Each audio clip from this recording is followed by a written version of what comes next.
es una ciudad de Colombia, capital del departamento de Boyacá, con una población aproximada de 188.380 personas. La iglesia mayor de la ciudad de Tunja en sus comienzos fue una modesta capilla iniciada como simple iglesia parroquial, tan solo unos años después de fundada la ciudad. La Basílica Metropolitana de Tunja es la iglesia más antigua que tiene el Reino de Granada.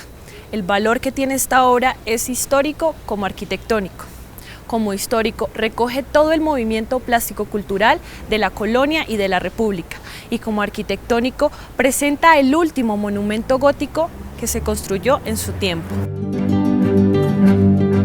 Está ubicada en el centro histórico de la ciudad y es más conocida como la Catedral de Tunja. Lo primero que se construyó fue una capilla en paja en forma rectangular, al estilo de las construcciones indígenas.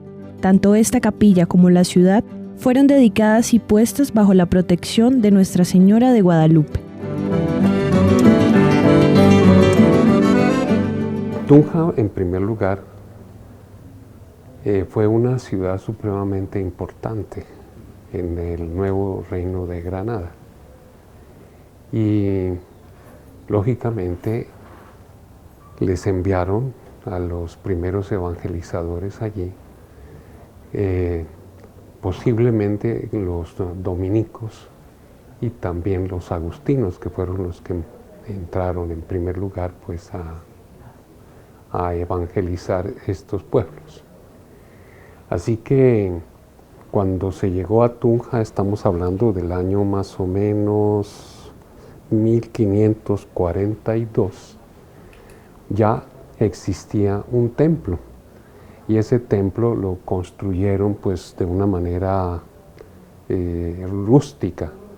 Era un templo pajizo, pero que cumplía la misión en ese momento que se necesitaba. Su construcción fue una simbiosis entre los sistemas constructivos europeos y la mano de obra indígena. Digamos, con tal característica, la primera iglesia fue una nave muy sencilla, que inclusive sus techos deberían ser igual que los techos de las construcciones indígenas. Una cosa que me parece interesante es que cuando dieron orden de construir la catedral, se dijo que tendría que ser dedicada a Nuestra Señora de Guadalupe. Pero cuando la construyeron, se hizo la dedicación, fue a Santiago el Mayor. Santiago, el españolísimo Santiago, españolísimo en cuanto que fue allá donde él murió y donde estableció, pues digamos así, todo su apostolado. Entonces, pues en Colombia hay una cantidad de iglesias dedicadas a Santiago, Santiago de Cali, etcétera, ¿no? En la Nueva Granada los templos fueron muy comunes, de una nave angosta y muy larga, con estirpe gótico e isabelino, acorde con los elementos decorativos impuestos en el interior de la catedral tunjana. Dentro de ese modelo urbano que traían los españoles para hacer un emplazamiento de la ciudad, la iglesia, como en todo concepto de la ciudad de Dios, la ciudad religiosa, la iglesia era el ícono de ese momento. Por lo tanto, su localización era lo primero que se hacía. Se llega a un acuerdo en que el lugar apropiado era la parte oriental de lo que sería la Plaza Mayor. Estamos hablando de un concepto urbano muy profundo, donde la iglesia, por concepciones de oriente a occidente, era casi como la norma de establecer las iglesias en diferentes partes pues en Europa, en la parte occidental. ¿Por qué al oriente? Al oriente se desarrollaba la ciudad de oriente a occidente, y la proyección de la iglesia a través de su atrio vendría a ser la Plaza Mayor, lo que ahora es la Plaza de Bolívar.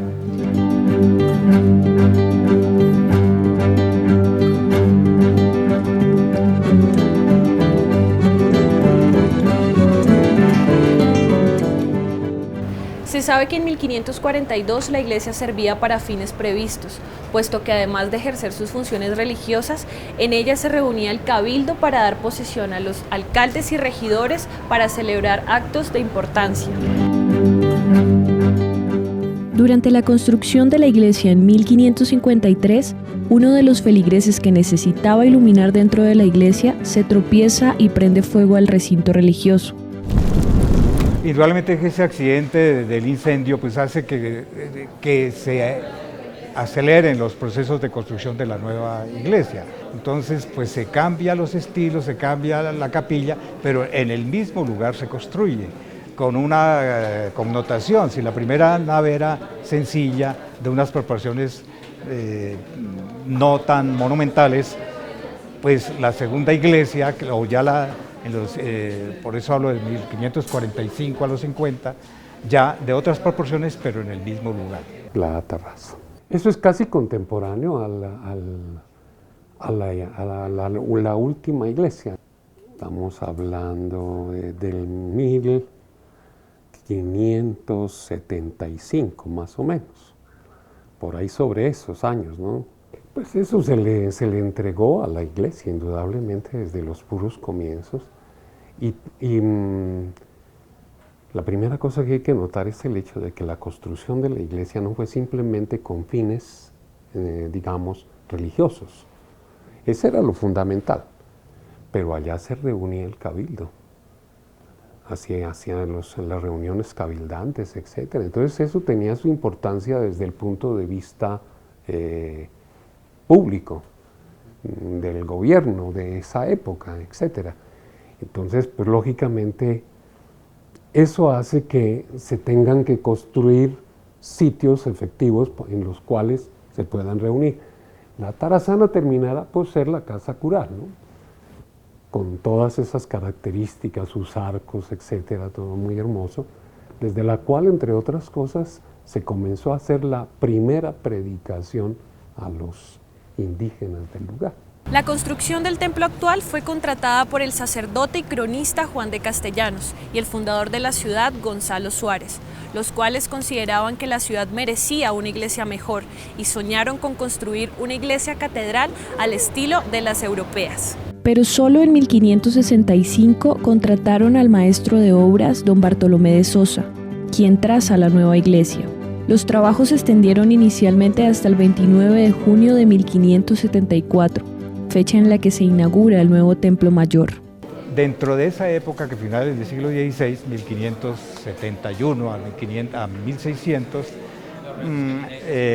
ya con la aprobación del rey, la iglesia empieza a tener una connotación muy especial y es cuando se decide hacerle una portada muy importante, que es la que se conserva actualmente, pero esa portada se le encargó a un maestro arquitecto, digamos, yo pienso por la categoría, que es el señor Carrión. Era un cantero del Perú, venía del Perú de hacer obras monumentales allá, viene a Tunja para realizar algunas obras, principalmente esta.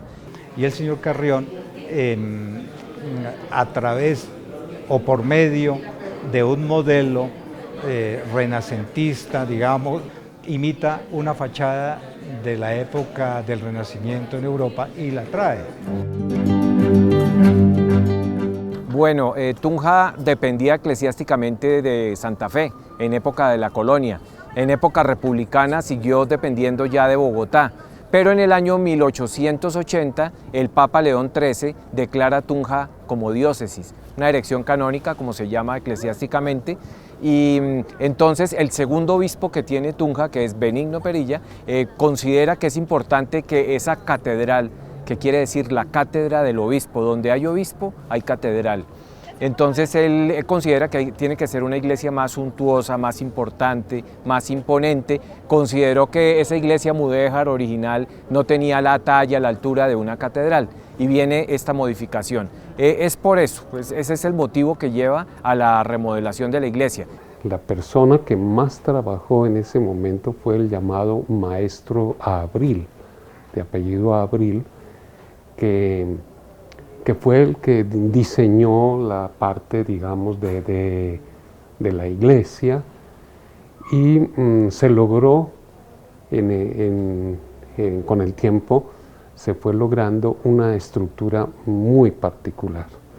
El templo termina siendo un templo con una mezcla de artes, pero el fundamental y el clásico de esta catedral es el gótico isabelino. ¿Qué es el mudéjar? El mudéjar es la influencia árabe en la arquitectura española. Ustedes saben que cuando llegan los españoles acá, recientemente se habían liberado de los árabes que estuvieron 8 siglos en buena parte de Europa, entre eso España. Y ellos dejaron una huella en su arquitectura muy fuerte, lo que se conoce como mudéjar.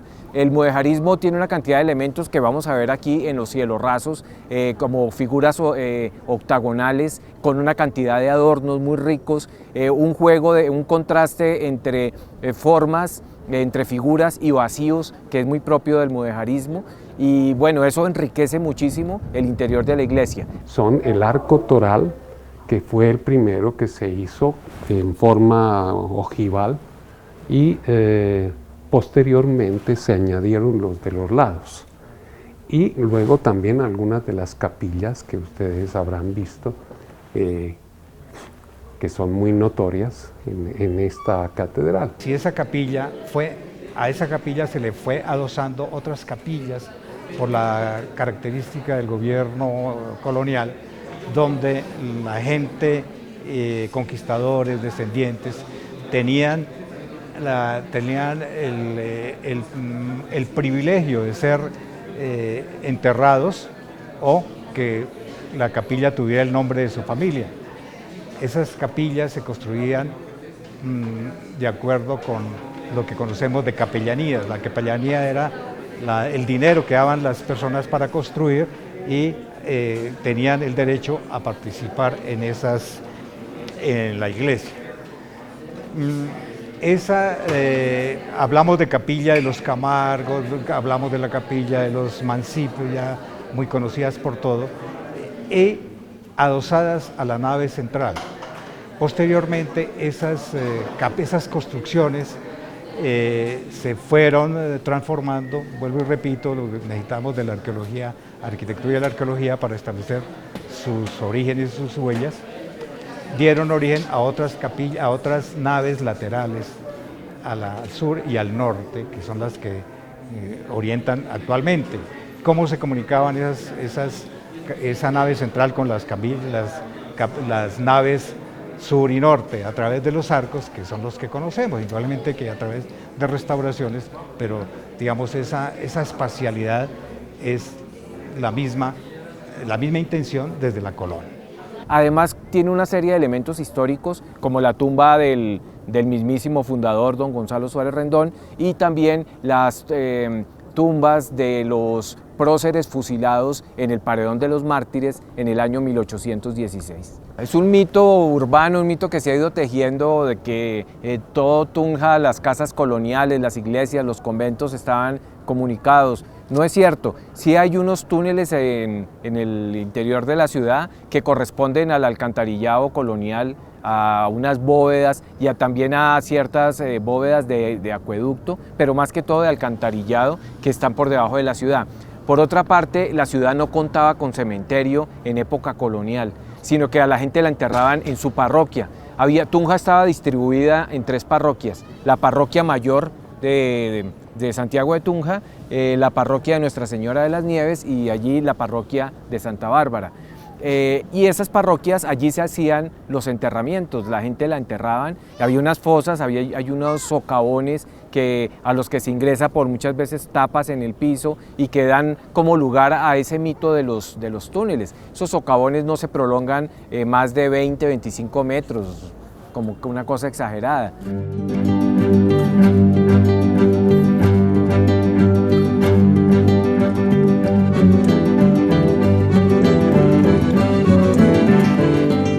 Y en ese momento, a mediados del siglo XIX, es que se transforma la fachada de la iglesia mayor de Santiago de Tunja y se le adiciona ese empedrado o enchape en piedra, como posteriormente a finales del siglo XIX se empieza a construir la torre de base cuadrada que se tiene actualmente y posteriormente en la misma época se construye la cúpula.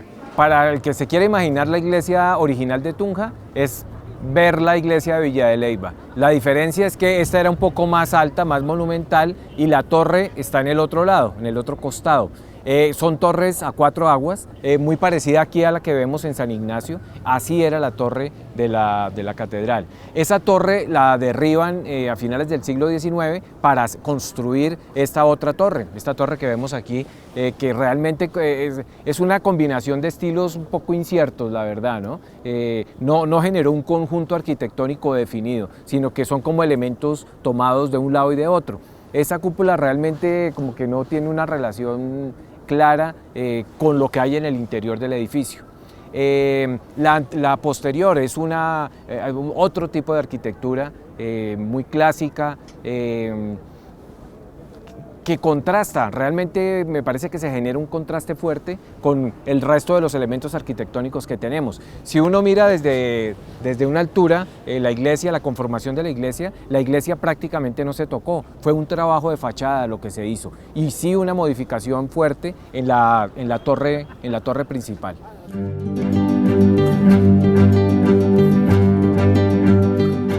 El diseño de la cúpula en su parte interior fue realizada por Ricardo Acevedo Bernal, en el cual se representa a los 4 evangelistas. La cúpula es muy criticada, entre otras cosas, porque pues, es un cuerpo completamente extraño, como cúpula, pero los cuadros son absolutamente destacables, ¿no?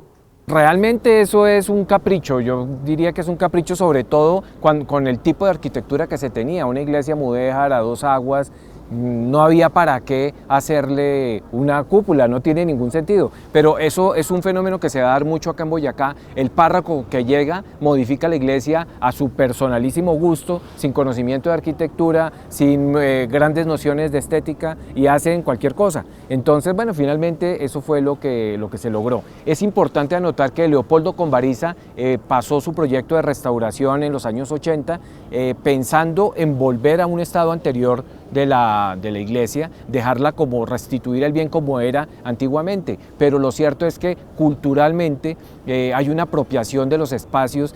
Para el tunjano esta es ya su catedral, y volver atrás pues sería como una cosa también, como una intervención muy fuerte, y no se quería como pasar por encima de esa memoria construida en casi 100 años.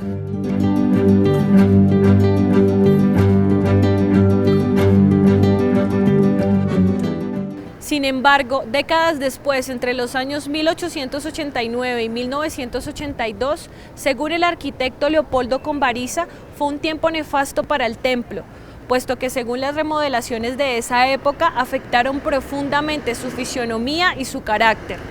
En el año de 1982, para salvar la catedral, cuyos techos y parte de sus muros amenazaban desplomarse, el señor arzobispo Monseñor Augusto Trujillo Arango y Monseñor Jorge Monastoque Valero decidieron realizar peticiones hacia la Fundación para la Conservación y Restauración del Patrimonio Cultural Colombiano para poder llevar a cabo la restauración. Pero ciertamente fue una obra tenaz y una obra muy costosa.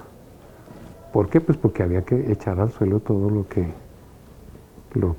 estaba cubriendo, sobre todo las artesas, y que impedían ver toda esa obra maravillosa que tenemos hoy en día todavía a la vista. Y luego, pues, los pisos, ellos abrieron hasta huecos para entrar a los cementerios estos, que dio origen a un poquetón de hipótesis que se hicieron respecto de que allá había tesoros y no sé qué más cosas. Entonces eso hace que se presentaran hasta robos, etc.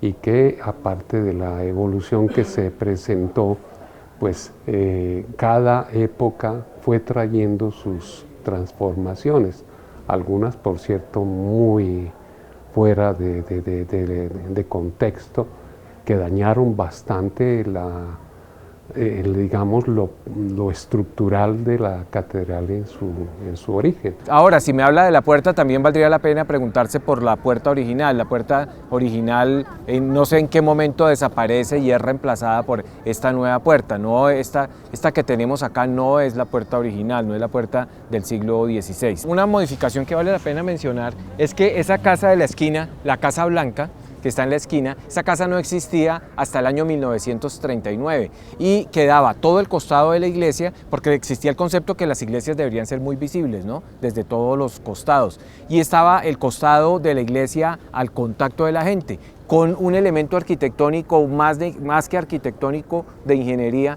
que es los famosos contrafuertes, esos muros que le dan sustento lateral a los muros altos, a los muros grandes, por la sismicidad que se había visto aquí en la Nueva Granada, en esta zona de la Nueva Granada, y que había tumbado muchas iglesias. Entonces, al hacer esa casa, ocultan los contrafuertes de este costado de la iglesia, que es un elemento que pues, vale la pena conocerlo, y lástima que se hubiera tapado ese costado. Eso fue una cosa para el cuarto centenario de fundación hispánica de la ciudad en el año 1939. La cruz original de la parte exterior de la catedral fue derribada por el sismo del 19 de enero de 1995 y reemplazada en forma diferente al de la estructura original en 1997, la cual también fue derribada por un sismo ocurrido el 20 de agosto de 2012 y restaurada meses después.